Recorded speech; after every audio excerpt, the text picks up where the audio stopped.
It's Garth Davis, the founder and CEO of Property Powerhouse, and it's great to be here with you today. Jamie Jhorner, the Director of Empire Property Management. We had a very successful webinar last night just talking about the changes in Western Australia to do with the Tenancies Act. So in layman's terms, where we're helping investors and with purchasing properties around the country. Please can you give us an update of actually what the changes mean to us as landlords and also the tenants here in Western Australia, Jamie? I think last week we had probably a good 59 pages of legislation that got passed, as well as a state government relief package. And last night we did a great 30-minute webinar, which is available for people to have a look through. But we also thought that we'd just do a quick summary of changes so that you can sort of understand how that legislation will affect you. So, running through the two bills that have gone through, or the act that went through last week, we've got the Residential Tenancies COVID Response Act. That came into effect last week. However, the start date for that actual act is 30th of March. So things that happened between the 30th of March and now are actually affected by this act. One other thing that also came out was the WA State Government Residential Relief Grant. So I'm going to go straight into that one first. This is a state government relief. It's up to a maximum of $2,000. However, if your rent is $300 per week, you don't get $2,000, you'll get $1,200 as an example. There's some tips behind me as to how you actually get that. I would recommend that tenants actually access the DMIRS, or the Department of Commerce website. They have some wonderful steps that you can read through to see if you qualify. We've got the key points up behind us. When a tenant can work out that they qualify for it, then they can have that discussion with their owner on organising a rent waiver. The amount that you get paid is sent directly to the owner, and it's not required for repayment. So we're definitely suggesting that tenants look at this as their number one or first option. The next thing that we're going to go to very briefly is to go through the actual Residential Tenancies COVID, the bill or act that was passed last week. So we've got some key components here, as you can see. It does commence on the 30th of March and ends on the 30th of September, and it's called our emergency period. Key legislation: rent cannot be increased. So if you signed a new lease and your rent was due to go up, that increase will happen on the 1st of October. There is no break lease fees that an owner can charge. So if your tenant is in hardship, and it is important to establish that, they can give 21 days notice to end a fixed term tenancy, and it's what we call a break lease, and there are no fees that can be applied to that. An owner cannot terminate a lease during the emergency period. Now there are some exceptions. Hardship, so if the owner is going through hardship, mutual agreement, abandonment, damage, or if it is a periodic lease, then the owner chooses to sell it, it is sold as vacant possession. That's another one of the ways in which a lease can be terminated. In these sort of times though, mutual agreement is always the best thing that we can go to, rather than through the conciliation process. So my suggestion to owners would be to look to renew your tenant's lease, or if you wanted to go periodic, and look to renew your tenant's lease if they would like to for a further term, well past the emergency period. Next item is that an owner is not required to maintain or repair. However, that does exclude urgent and essential items. So those items must still be addressed, and I do urge owners to continue to maintain and repair their property regardless of this. However, if an owner is in hardship, have a discussion with your tenant, explain to them what you can and can't do, because I think for tenants, just as much as they enjoy paying rent, it's important that you provide a maintained property, not only for them, but also for your own benefit. No rent default notices. So if a tenant does fall into rent arrears during the emergency period, we can't issue breach or termination notices, and we also can't put them on a tenancy defaulting database. However, it is extremely imperative that the tenant and the owner come together to make a rental agreement. So even though these laws are in place, there is a huge onus on the tenant and the owner coming together to come to an agreement if there is some hardship in place. So trying to summarise what the grant and the Act actually means to you, when this was done up, it was still a bill, but it is now an Act, is that there is a 6-month moratorium on evictions, but not on rent. So at some stage you will, if you have not paid rent for that particular period, need to pay it back unless you were given a waiver. It's up to the tenant to really establish hardship. This Act is not put in place so that you can decide to reduce your rent or break lease if you're not affected by some of those situations under COVID. It's really important that you agree on whether you enter a rent waiver or a rental agreement. Again, it's all about coming together and seeing what's best in each circumstance.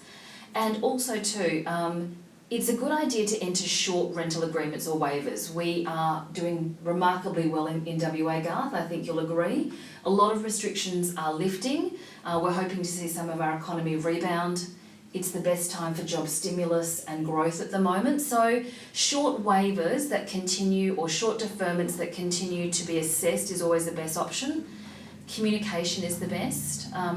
In relation to termination of leases, if a tenant's lease does come up, Garth, in between that 30th of March or 1st of October, there are some grounds where that lease can actually be terminated. However, that's what we've really got, is we've got strict parameters in this Act so that people are limiting the amount of movement that is happening at the moment. So, briefly just running through what steps you should take is always, as an owner, speak to your tenant with care and compassion, find out what their circumstances are. If there is hardship, it is really up to the tenant to establish that. Is a break lease or a rental agreement appropriate?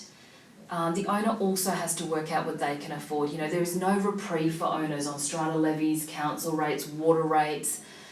Even if they were able to defer the interest on their loan, it still adds up at the very end. So an owner's got to assess what they can also offer. Decide if, under these circumstances, a rent waiver or deferment is necessary. You can breach if that rental agreement is not enacted or met by both parties. So if you as a tenant are given a waiver or an agreement and at the end of it you still don't continue, then the actual landlord can look to put you into breach.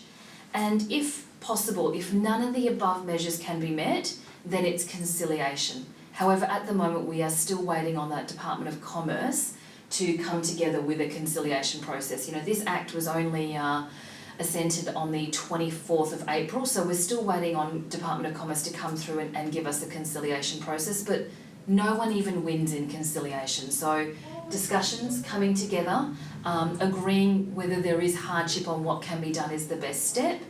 And as landlords, I think it's also important to protect yourself with alternate measures.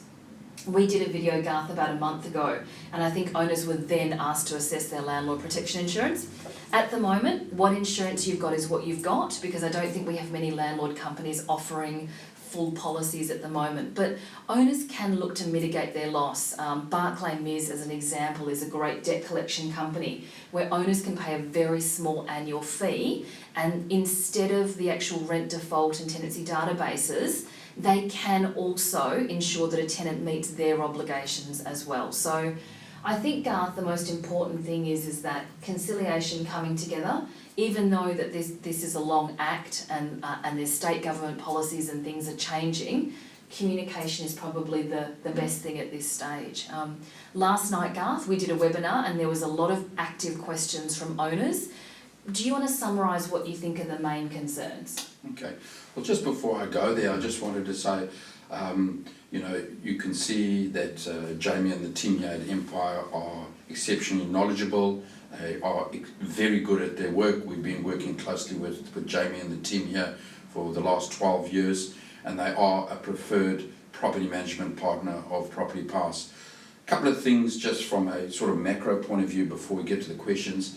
I think it's very important. This is showing us at the moment why, one, there's actually really good, it's probably very beneficial to have a property manager as opposed to self-managing, because you can see the regulations and the Act is now becoming complex and complicated, and you have to get it right. And also, not only that, you need to have a very good property manager that you know, like and trust, because they've got to be on the ball with all these changes and implementing all the right actions when and if they needed. There were some very good questions last night, and generally what we're finding from our landlords, Jamie, one of the most important questions are, we've got all these provisions in place in case of this and in case of that.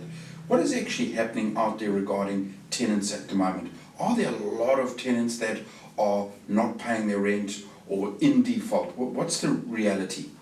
As an office, I think we probably at the start of this factored in a good 10 to 15%, thinking that 10 to 15% of our portfolio would go into arrears. So I can tell you that as an office, we generally have rent arrears less than 1%. We're about 0.5. 3% though is actually quite normal as to how most agencies function. I've been quite privileged to catch up with a few licensees last week, and they also manage a very, very large portfolio. We have an excellent WA property managers page where we also share knowledge, and the rent arrears has actually been extremely minimal.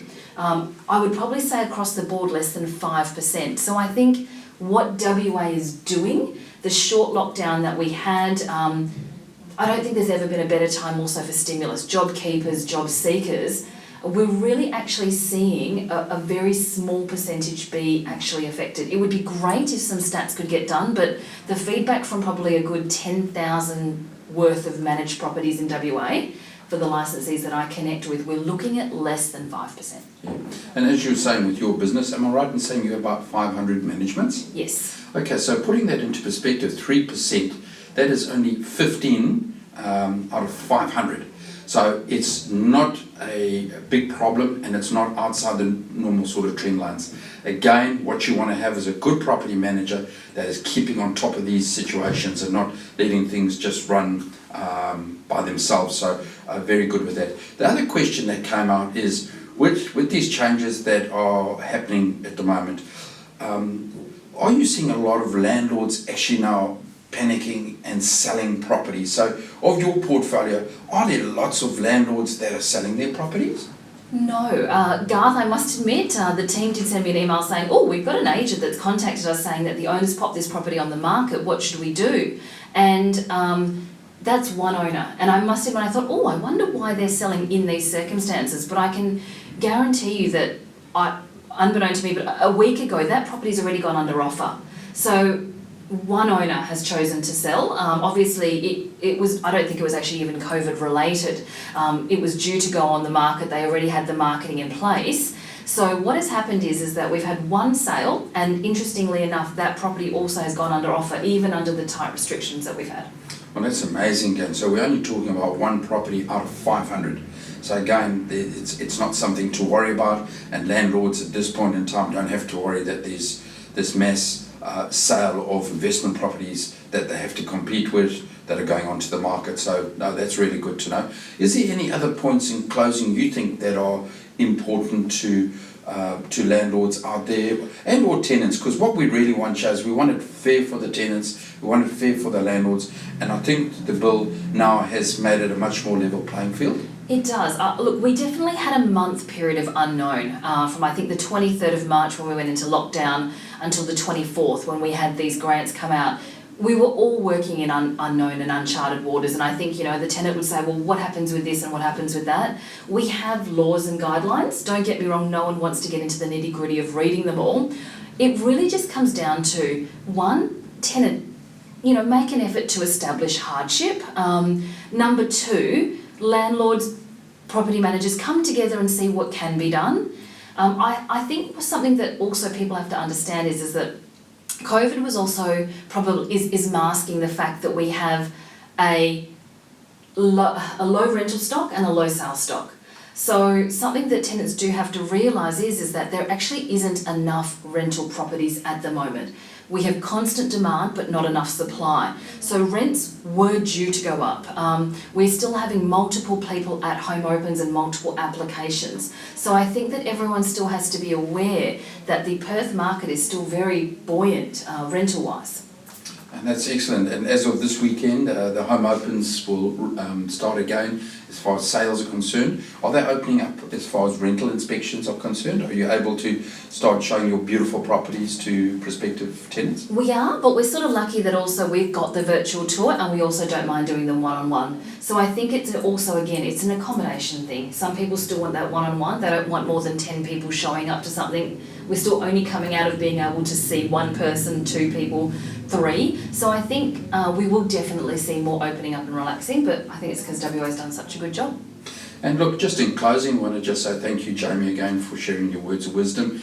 Like Property Powerhouse and Empire Property Management, it's very important for us to keep clients, tenants and landlords educated and up to date with changes. You do have some other videos that you will be hosting quite soon. Yes. Would you like to tell us what we can expect coming up quite soon? We will definitely be doing a Strata Titles Act one. So next week, Garth, if you're available, the Strata Titles Act will actually be proclaimed on the 1st of May. So again, another lovely more than 400 pages worth of legislation, and we'll do a breakdown for you. Thank you very much, Jamie. Thank you for your time.